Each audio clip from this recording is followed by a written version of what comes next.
My name is Rachel Montgomery, and this is the story of how a single lottery ticket changed my life in ways I never could have imagined, and how keeping one secret gave me the power to see the truth about the man I had married.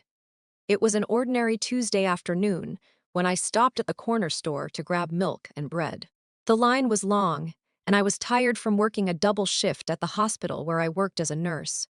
My feet ached, my back hurt, and all I wanted was to get home, take a hot shower, and collapse into bed. But as I stood there waiting, my eyes drifted to the lottery display near the register.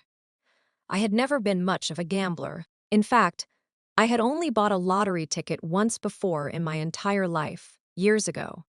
And of course, I hadn't won anything. But something about that day, maybe the exhaustion, maybe the way the evening light was filtering through the store windows, made me pull out $2 and ask for a quick pick. The clerk handed me the ticket with a tired smile, and I stuffed it into my purse without even looking at the numbers. I forgot about it completely. Life went on as it always did. I worked my shifts, came home to my husband Marcus, cooked dinner, cleaned the house, paid the bills. Our marriage had become comfortable over the 7 years we'd been together. The kind of comfortable that doesn't spark with excitement anymore, but feels steady and reliable.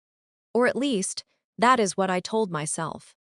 Marcus worked in sales, or at least that is what he said he did. His income was unpredictable, some months good, most months barely enough to cover his car payment, and the nights out with his friends that he insisted were networking.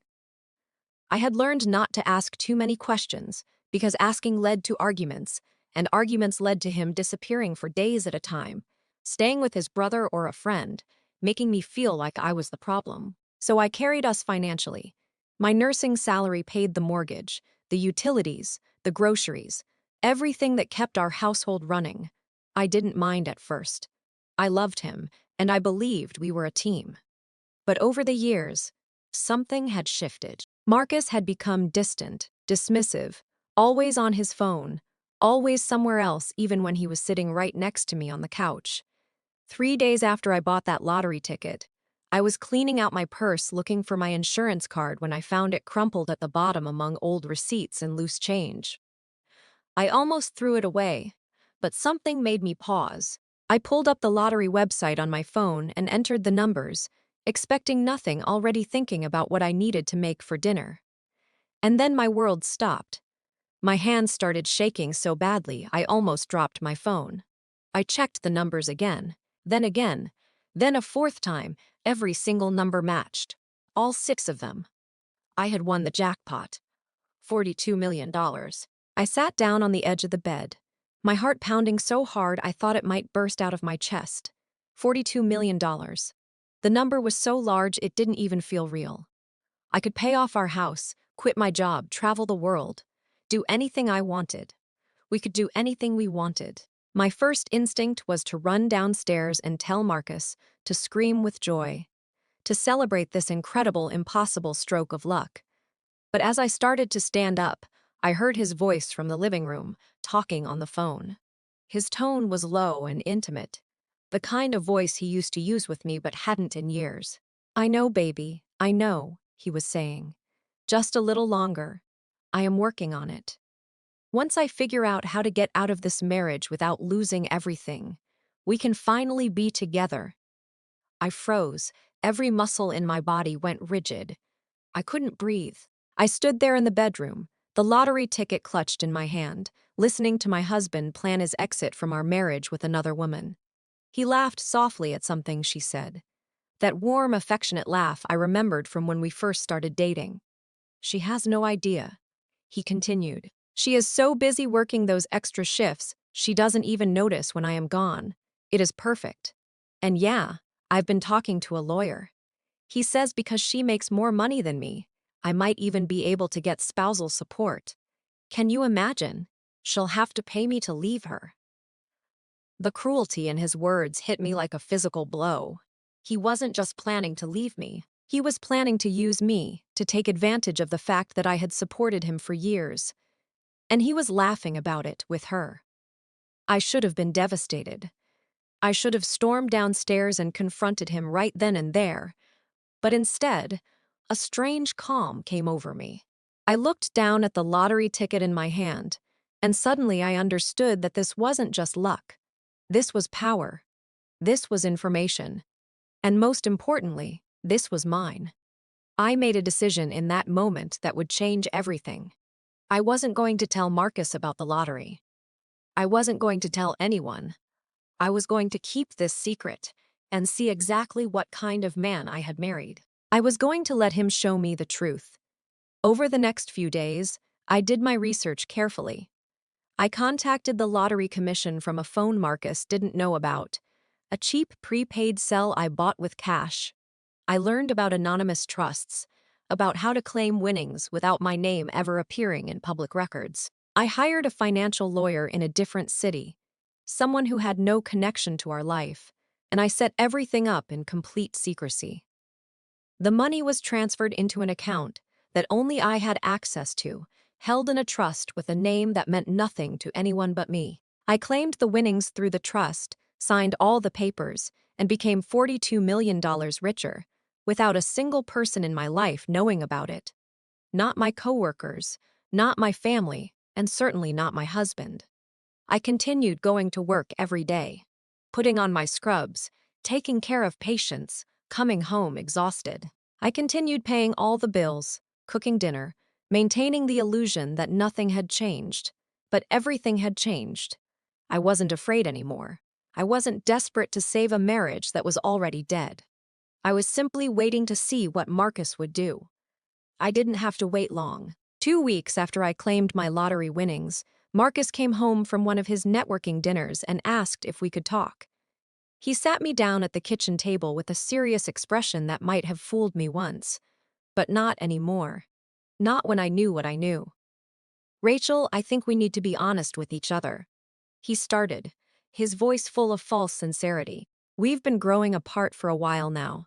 You are always working. I am always out trying to build my career, and I just don't think we're making each other happy anymore." I stayed quiet, just watching him, letting him continue his rehearsed speech. "I think maybe we should consider separating," he said, reaching across the table as if to take my hand, but I pulled back. "I don't want this to be ugly. We can do this like adults, split things fairly, and both move on to better things." "Split things fairly," I repeated, my voice neutral. "What does that mean to you, Marcus?" He had the audacity to look uncomfortable, as if he was the one being put in a difficult position. "Well, you know, you make more money than me. You always have. I think it is only fair that we consider that in the settlement. I might need some support while I get back on my feet." There it was. Exactly what I had heard him planning on the phone. He wanted to leave me for another woman and make me pay him for the privilege. "I see," I said calmly. "So you want a divorce, and you want me to support you financially after you leave." "It is only fair, Rachel," he said, and I could hear the defensiveness creeping into his voice. I sacrificed a lot to be in this marriage. I could have made different career choices, but I stayed flexible to support your work schedule. The lies rolled off his tongue so easily. He had done nothing but take from me for years, and now he wanted to take even more. "Okay," I said simply. He looked surprised. "Okay, that is it. You are just agreeing. If you want a divorce, Marcus, then yes, let's get divorced. I am not going to beg you to stay." I stood up from the table, and for the first time in years, I felt completely in control. "File the papers, I'll sign them." The confusion on his face was almost comical. This wasn't how he had expected me to react. He had probably anticipated tears, pleas, maybe even anger. But I gave him nothing except calm acceptance. Over the next few weeks, Marcus moved out of our house and in with his girlfriend, a 26-year-old named Amber, who worked at the gym where he claimed to be networking. He filed for divorce, and his lawyer sent over papers demanding spousal support based on the difference in our incomes. They wanted $3,000 a month for 3 years, plus half of the equity in our house. I read through the demands with my own lawyer, a sharp woman named Patricia, who had been helping me prepare for this exact scenario. She looked at me over her reading glasses and said, "You know you don't have to agree to any of this. We can fight it." "Not yet," I told her. "Let them think they're winning. I want to see how far he'll go." Marcus became bolder as the divorce proceedings continued. He started posting pictures on social media with Amber, the two of them at expensive restaurants, on weekend trips to the beach, living a life he certainly couldn't afford on his irregular sales income. He was spending money he expected to get from me, running up credit card debt against his future spousal support. His lawyer sent increasingly aggressive demands. They wanted more money, wanted me to cover his legal fees, wanted me to pay off his car loan. Each demand was more outrageous than the last, and I watched his greed grow with a detached fascination. This was who he really was. This was what he had always been, and I had been too in love, too hopeful, too trusting to see it. Then came the day of our divorce mediation. We sat in a conference room, Marcus and his lawyer on one side, Patricia and me on the other. Marcus looked confident, almost smug. He thought he had already won. He thought I was just a tired nurse who wanted to get this over with, so I could move on with my sad little life. His lawyer presented their demands, the same inflated numbers they'd been asking for, with an added bonus request for half of my retirement account. I listened quietly, my hands folded on the table in front of me, my face showing nothing. When they finished, Patricia looked at me and asked, "Do you have anything you'd like to say, Rachel?" "Yes," I said, and for the first time, I looked directly at Marcus. "I have a question for your client. Marcus, during our marriage, did you ever contribute to the household expenses in any meaningful way?" His lawyer started to object, but Marcus put up his hand. "I contributed what I could. My income was variable." "So that is a no," I said. "And Marcus, were you faithful to me during our marriage?" His face went pale. "I don't see how that is relevant." "I think it is very relevant," I continued, "because your lawyer is asking me to pay you spousal support based on the claim that you sacrificed your career for our marriage. But you didn't sacrifice anything, did you? You lived rent-free in my house, ate food I paid for, drove a car I helped finance, all while planning to leave me for another woman. Isn't that right?" "You can't prove any of that," he said, but his voice had lost its confidence. "Actually, I can," I said, and I nodded to Patricia. She slid a folder across the table. "Those are phone records showing hundreds of calls and texts between you and Amber dating back 2 years. There are also credit card statements showing charges at hotels and restaurants that you certainly couldn't afford on your claimed income. And there are signed statements from 3 different people who saw you with Amber long before you asked me for a divorce." Marcus's lawyer picked up the folder and started flipping through it, his expression darkening with each page. Marcus himself looked like he might be sick. "Now," I continued, my voice steady and cold, "here is what is going to happen. You are going to take nothing. No spousal support, no share of my house, no retirement money. Nothing. You are going to walk away with exactly what you brought into this marriage, which is nothing. And in exchange, I won't pursue legal action against you for fraud and emotional distress." "You can't do this," Marcus sputtered, but even he could hear how weak he sounded. "I can and I am," I said. "You have 24 hours to accept these terms. If you don't, we go to court, and all of this becomes public record. I wonder how Amber would feel knowing the full extent of how you were planning to use me to finance your new life with her." Marcus looked at his lawyer, who was already shaking his head and putting the papers back in the folder. They knew they had lost. We finished the mediation in silence, and true to my prediction, Marcus accepted my terms the next day. The divorce was finalized within a month. He got nothing. But I wasn't finished yet. You see, Marcus had run up significant debt during the divorce, expecting to pay it off with my money, credit cards, personal loans, all based on the assumption that he was about to receive a large settlement. When that didn't happen, his finances collapsed completely. Amber left him almost immediately. Apparently, the struggling salesman without prospects wasn't nearly as attractive as the man who was about to receive a generous divorce settlement. Marcus tried to crawl back, sending me messages apologizing, saying he had made a mistake, that he still loved me. I blocked his number. Meanwhile, I quit my job at the hospital. I didn't need the money anymore, but more importantly, I didn't need the stress. I took some time to travel, to see places I had always dreamed of visiting, but never could afford. I went to Italy and ate pasta in small villages. I hiked through New Zealand. I spent a month in Japan learning about tea ceremonies and meditation. When I came home, I felt like a different person. I used part of my winnings to open a free clinic in an underserved part of the city, where I could use my nursing skills to help people who couldn't afford healthcare. I hired a full staff, equipped it with the latest technology, and made sure no one was ever turned away. The clinic became my purpose, the thing that made me excited to wake up in the morning. I wasn't doing it for recognition or praise. I was doing it because I finally could, because I had the resources to make a real difference, and because it reminded me that I was more than what Marcus had made me feel like during our marriage. I also started dating again, slowly and carefully. I met a man named Thomas at a community meeting about the clinic. He was a teacher, kind and thoughtful, with a quiet strength that reminded me of my father.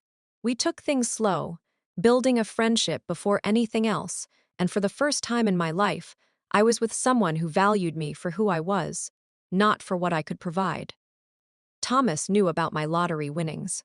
I told him on our fifth date because I had learned that secrets can be powerful, but they can also be poisonous. He was one of the few people I trusted with the truth. His reaction was perfect. He didn't ask me for anything, didn't suddenly have expensive ideas or grand plans. He just hugged me and said, "That is wonderful. You must feel so free." And I did. I felt free in a way I hadn't felt in years, maybe ever one day.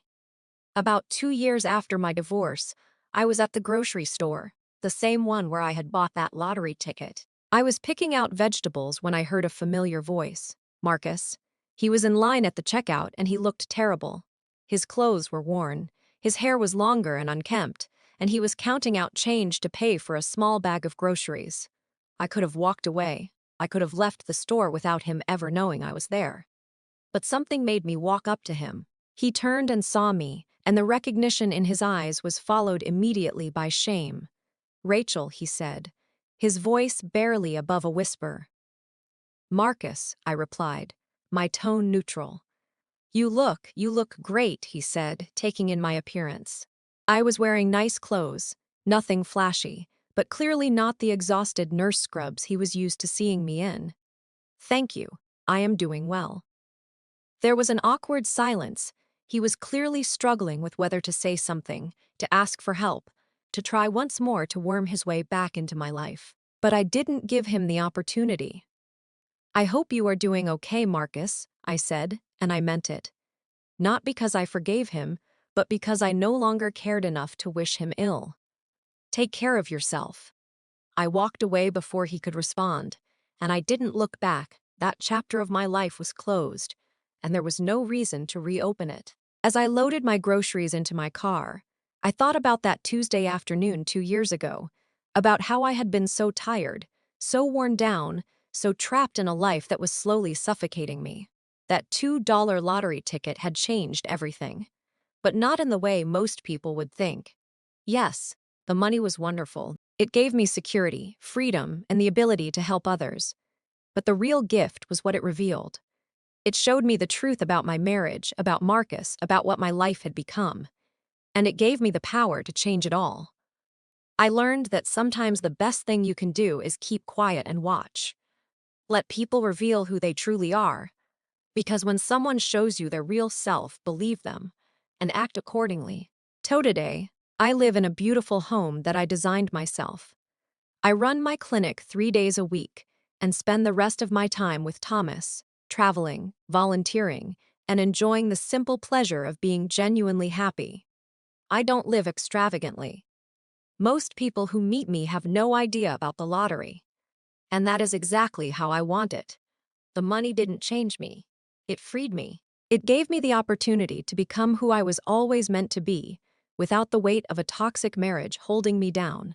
And every time I see a lottery advertisement, I smile, remembering that sometimes the universe gives you exactly what you need exactly when you need it.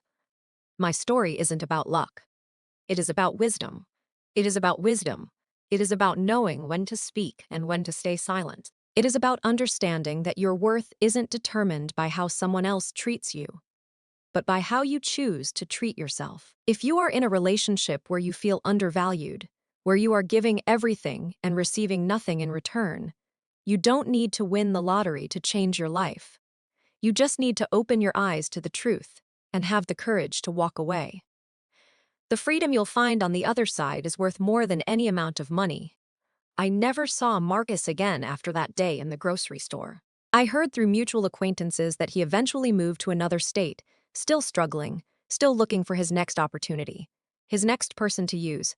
Amber had long since moved on, as had several other girlfriends who had quickly realized who he really was. His brother, who I had always liked, reached out to me once to apologize for not seeing what Marcus was doing. I told him there was nothing to apologize for. We can't control the actions of the people we love. We can only control our own responses. I keep that lottery ticket framed in my home office, not as a trophy, but as a reminder. A reminder that sometimes life gives you unexpected gifts, and what you do with them defines who you are. A reminder that silence can be more powerful than words. And a reminder that the best revenge isn't revenge at all. It is building a life so full and complete that the person who wronged you becomes irrelevant. So here I am, sitting in my garden on a Sunday afternoon, writing this story while Thomas reads beside me and our dog sleeps in the sun. Not a mansion or a yacht or designer clothes, just peace, authenticity, and the knowledge that I am exactly where I am supposed to be. Did you like my story? Which city are you listening from? Let's meet in the comments. If this story resonated with you, you can support me by sending a super thanks so I can keep bringing more stories like this. Thank you so much for your sweet support. I am looking forward to your comments on the story. On the screen, you can see 2 new life stories that I highly recommend. There is so much more on my channel. Don't forget to subscribe. See you in the next life story. With love and respect.